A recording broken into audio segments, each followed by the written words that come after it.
అదే RTV app వార్తల్ని క్షణాల్లో చదివే అవకాశం ఉంటుంది. ఒక న్యూస్ పేపర్, ఒక టెలివిజన్ ఛానల్ మీ చేతుల్లో ఎప్పుడూ ఉంటాయి.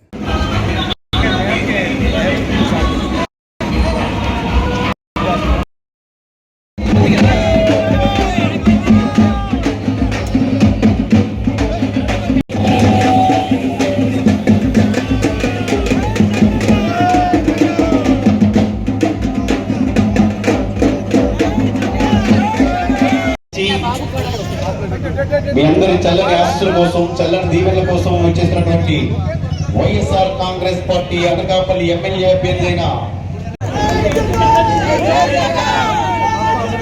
పేద ప్రజల సంక్షేమమే పరమావధిగా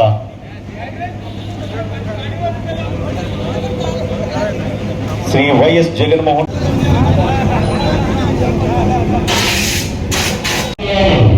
రాష్ట్ర ఉప ముఖ్యమంత్రి శ్రీ బూడి ముత్యాలరాణి గారికి తమ అమూల్యమైన అతి పవిత్రమైన 2 ఓట్లు కూడా మీ 13వ తారీఖున జరుగుతున్న ఎన్నికల్లో మనసాల భరతకుమార్ గారికి అనకాపల్లి పార్లమెంట్ అభ్యర్థిగా పోటీ చేస్తున్నటువంటి రైతు బిడ్డ రాష్ట్ర ఉప ముఖ్యమంత్రి శ్రీ బూడి ముత్యాలరాణి.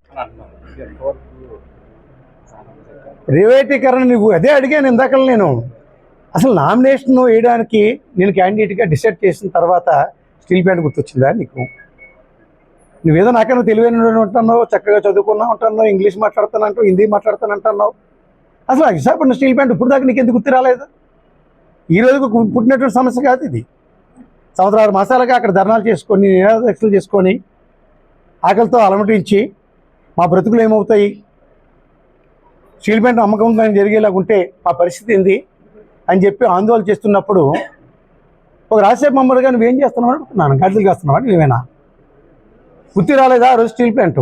అంటే ఈరోజు ఈ ప్రాంతానికి వచ్చి ఈ ప్రాంతంలో ఓట్లు కావాలి కాబట్టి ఆ ఓట్లకి మీరు వేయించుకునే దానికి ఈరోజు మీ చంద్రబాబు నాయుడు, మీ పార్టీ నాయకులు ఏ విధంగా అయితే ఇప్పుడు దాకా తప్పుడు కార్యక్రమాలు చేసి జీవనాన్ని కొనసాగిస్తూ ఉన్నారు, అదే నువ్వు కొనసాగిస్తున్నావు తప్ప ఇవాళ కొత్తగా నువ్వు చేసేది ఏముంది?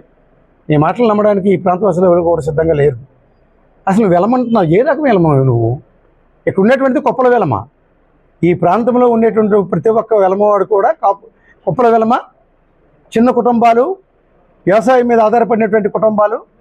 నువ్వు పారిశ్రామికవేత్తవి. అసలు పేదోడతల కష్టం నీకేం తెలిసిన మాట్లాడుతున్నావు? అసలు నువ్వు గొప్పోడివి, డబ్బు సంపాదించుకున్నావు. ఈరోజు సుమారుగా 150 కోట్ల రూపాయలు 7 నియోజకవర్గాల్లో అడ్డుగోలుగా డబ్బులు పెట్టి ఓట్లు కొనుగోలు చేద్దాము, నాయకులు కొనుగోలు చేద్దాము అనేటువంటి ఆలోచనతో ఇక్కడ దిగుమతి చేశారు కడప నుంచి. నీకు ఇంకా తెలియదేమో అనకాపల్లి నియోజకవర్గ ప్రజల సంగతి. ఎక్కడి నుంచి వచ్చావో అక్కడ పార్సల్ చేసి పంపించేటువంటి ప్రజలు ఇక్కడ సిద్ధంగా ఉన్నారు, పేర్చి వస్తున్నారు. ఎప్పుడు పోలింగ్ జరుగుతుంది, ఎప్పుడు ఫ్యాన్ గుర్తు మీద ఓటేసి ఇక్కడ ఉన్నటువంటి శాసనసభ్యుని కానీ, ఇక్కడ ఉన్నటువంటి పార్లమెంట్ సభ్యుని కానీ గెలిపించి మీ నాయకుడికి మా నాయకుడికి ఎంత తేడా ఉంది? మా నాయకుడు ఏం ఆలోచించాడు? ఈ ప్రాంత ప్రజల తాలూకా అవసరాలు గుర్తించేవాడు, నిత్యం ప్రజలకి అందుబాటులో ఉండేవాడు, టైంతో సంబంధం లేకుండా. ఈ ప్రాంత ప్రజలతో అవినాభావ సంబంధం కలిగినటువంటి వాడు ఇక్కడ పోటీ చేయాలి తప్ప ఆర్థికపరమైనటువంటి బలసంపన్నుడు ఇక్కడ రావడానికి వీల్లేదని చెప్పి ఒక సామాన్యుడిని, ఒక 1500 జనాభా కలిగినటువంటి చిన్న ఊర్లో పుట్టి రైతు కుటుంబంలో పుట్టినటువంటి వాడిని, ఈ ప్రాంతం ముఖ్యంగా అనకాపల్లి ఇక్కడ ఉన్నటువంటి పెద్దవాళ్ళందరితో కూడా నా తండ్రి దగ్గర నుంచి కూడా ఒక అవినాభావ సంబంధాలు ఉన్నటువంటి కుటుంబంలో పుట్టినటువంటి వాడిని ఇప్పటికే ఈ రాష్ట్ర మంత్రిగా, పంచాయతీరాజ్ శాఖ మంత్రిగా, డిప్యూటీ ముఖ్యమంత్రిగా సామాన్య జీవనాన్ని కొనసాగించేటప్పుడు బూడి ముత్యాలనాయుడు సఖ్యతగా అందరికీ కూడా తల్లో నాలుగుగా ఏ విధంగా అయితే ఉన్నాడో, ఈరోజు డిప్యూటీ సీఎం అయిన తర్వాత కూడా ప్రతి పేదవాడిని కూడా హక్కును చేర్చుకొని పక్కన కూర్చోబెట్టుకొని వారి సమస్యలు విని సమస్యలు పరిష్కారం చేయడము, ఒకవేళ ఏదైనా కాదంటే చక్కగా వాళ్ళకి నచ్చజెప్పడము, ఇంటికి వచ్చే వాళ్ళు ఏమో పక్క ఆదరించడము, ఒక టీ కాఫీ ఇచ్చే పంపించడము. అసలు నీ కోటేసిన వాడిని కూడా నువ్వు గుర్తుపెట్టుకుంటావా? వాడు ఎవడో నీకు తెలుసా? కనీసం నీ పార్టీ కోటేసిన ఎవడైనా పేరెట్టి పిలగలవా? పోలింగ్ అయిపోయిన మరుక్షణం ఇక్కడ ఉంటావా? కౌంటింగ్ కూడా ఎక్కడో కూర్చొని టీవీల్లో చూస్తుంటావు. మీ తాబేదారులందరూ కూడా ఇక్కడ కూర్చొని పర్యవేక్షిస్తారు తప్ప నీకెక్కడుంది అసలు? నేను వచ్చిందే మొట్టమొదటి వచ్చానన్నావు. వచ్చింది ఒకసారి, పోయేది ఒకసారి. పోవడానికి సిద్ధంగా ఉండు. మెడలో పట్టుకొని అనకాపల్లి దాటి వరకు కూడా గెంటేసే ప్రజలు ఇక్కడ సిద్ధంగా ఉన్నారు. నీవేదో ఆశామస్య ప్రజలకు ఉన్నావు అనుకుంటున్నావు.